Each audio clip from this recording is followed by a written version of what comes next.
Adnan Abou Walid al-Sahraoui, déjà il faut savoir qu'il s'appelle Lahbib Ould Ali Ould Saïd Ould Djoumani. Il est né vers les années 70 au Sahara occidental. Il faut savoir que cet homme a grandi, a été façonné, disons, un peu par la guerre, parce qu'on n'est pas sans savoir qu'il y a eu une guerre au Sahara entre le Front Polisario et le Maroc. C'est vers les années 90 qu'il a rejoint les camps de réfugiés en Algérie. À partir de là, il a fait l'université à Constantine. Après, il a fait son bonhomme de chemin. C'est en 2010 qu'il faut redécouvrir le nouveau visage de Adnan Abou Walid al-Sahraoui au Sahel.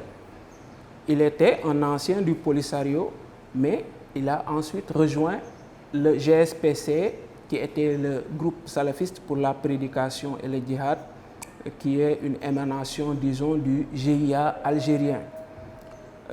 Quand il est venu au Mali, vers 2010-2011, il a rejoint le groupe qui a formé le Moujao, le mouvement pour l'unicité et le djihad en Afrique de l'Ouest. C'est le Moujao avec Al-Moula Temoun, dirigé à l'époque par le djihadiste algérien Mokhtar Belmokhtar. Ce sont ces deux groupes-là qui ont occupé une des villes du septentrion malien, Gao. Maintenant, quand il y a eu l'intervention de la France à travers Serval, ce groupe-là, ces deux groupes ont perdu cette ville. Après, il y a eu ce qu'on peut appeler fusion entre le Moujao et un autre groupe, toujours dirigé par Mokhtar Belmokhtar, la brigade des signataires par le sang. C'est ce groupe maintenant qui a donné Al-Mourabitoun. Et Lahbib, disons Adnan Abou Walid al-Sahraoui, a rejoint ce groupe-là, disons, en tant que cadre. C'est à partir maintenant de 2015 qu'il a, avec un petit groupe, fait allégeance à l'État islamique. Pendant ce temps, Belmokhtar est resté avec l'autre groupe affilié à AQMI. Quand il a fait allégeance à l'État islamique, il n'a pas eu la reconnaissance qu'il espérait. Il faut attendre un an après, une année après, pour que le commandement central de l'État islamique, disons en zone syro-irakienne, que son allégeance soit reconnue.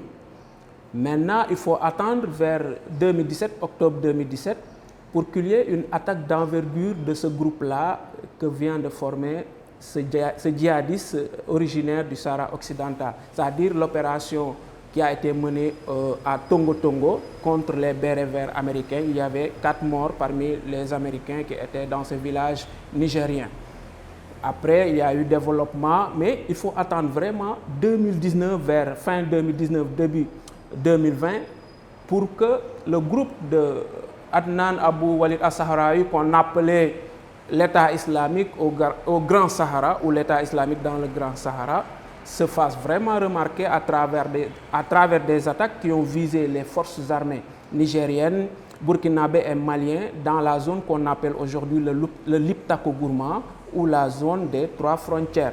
C'est d'ailleurs ce qui a provoqué même la convocation d'une réunion ou d'un mini-sommet entre Emmanuel Macron et les pays du G5 Sahel pour redéfinir une nouvelle stratégie contre ce groupe qui est devenu l'ennemi numéro 1 de la France et des pays sahéliens. S'agissant de sa force de frappe, il faut savoir que, comme je viens de vous le dire, ce groupe s'est vraiment fait remarquer en 2019 à travers des opérations qu'il a menées dans la région des 3 frontières. On a vu que le 10 décembre 2019, le camp de Inates, qui se trouve au sud-ouest du Niger, a été pris d'assaut par des combattants de l'EIGS. Et au terme de cette attaque-là, il y a eu au moins 71 morts du côté de l'armée nigérienne. Les djihadistes, quand ils ont revendiqué l'attaque vers le 10 janvier 2020, ils ont parlé de 100. Bon, c'est vrai que parfois ils exagèrent, mais c'est quand même un chiffre, un bilan très lourd. Et ce n'est pas la seule attaque, parce que du côté malien, Indeliman, il y a eu une attaque contre l'armée malienne, la même force de frappe a été remarquée contre l'armée burkinabé. Donc c'est à partir de ce moment-là qu'on a vu qu'il fallait faire face à ce groupe-là, peut-être oublier un peu, entre guillemets, le GSIM, qui est l'autre groupe qui est présent au Sahel, c'est-à-dire le groupe, le groupe de soutien à l'islam et aux musulmans dirigé par le Touareg Iyad Aghali. C'est à partir de ce moment qu'on a su que ce groupe-là méritait une autre attention, et il y a eu le sommet de Pau à partir duquel une nouvelle stratégie a été définie pour vraiment combattre ce groupe et peut-être décapiter ce groupe ou décimer ce groupe. S'agissant des conséquences aujourd'hui de sa mort, on sait toujours que tuer un chef djihadiste n'est pas petit, ce n'est pas mince.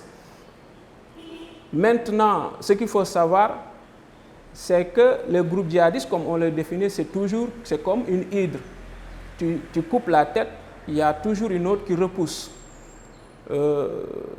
Et ça, c'est toujours vérifié avec le temps, parce que les Américains ont tué Osama Ben Laden en 2011 au Pakistan, mais on a vu que la mort de Ben Laden n'a pas empêché Al-Qaïda de poursuivre ses activités. Et on a vu même que la branche sahélienne est devenue aujourd'hui l'une des ailes les plus opérationnelles au monde. On a vu l'année dernière, les Français ont tué Abdelmalek Droudel, qui était jusque-là à la tête de Al-Qaïda au Maghreb islamique. Aussitôt après, il a été remplacé par un autre. Donc, c'est sûr que c'est la même chose qui va se passer avec aujourd'hui le groupe de Adnan Abou Walid As-Sahraoui. C'est-à-dire qu'il sera remplacé. D'ailleurs, il y a même des informations qui font état de cet état de fait, qu'il a été déjà remplacé, mais c'est toujours à vérifier. C'est pour vous dire qu'il y a toujours quelqu'un qui est préparé pour prendre la relève. Maintenant, là où c'est important, c'est que tuer un chef djihadiste permet de gagner un peu de temps, parce que le temps qu'on mette le nouveau venu, le temps qu'on réorganise les choses, d'autant plus que si on suit la conférence de presse de Florence Parly, la ministre des Armées, qui dit que tout tournait autour de Adnan Abou Walid As-Sahraoui. C'est un homme qui décidait de tout. Donc sa mort aura vraiment une conséquence sur le fonctionnement ou le déroulement du groupe. C'est là où c'est important, mais il ne faut pas aussi bomber le torse, croire que c'est la fin du djihadisme ou c'est la fin du djihad au Sahel. Les choses ne vont pas se calmer. Peut-être il y aura un temps de latence, un temps d'accalmie pour permettre à ces gens-là peut-être de se réorganiser.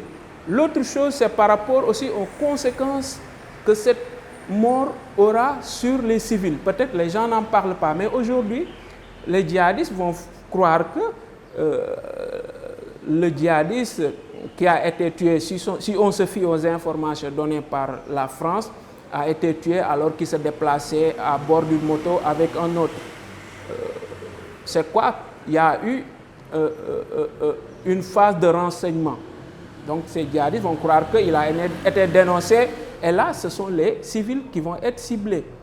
C'est ça qu'il faut craindre aujourd'hui, que les civils subissent les contre-coups de ce coup porté contre ce chef djihadiste.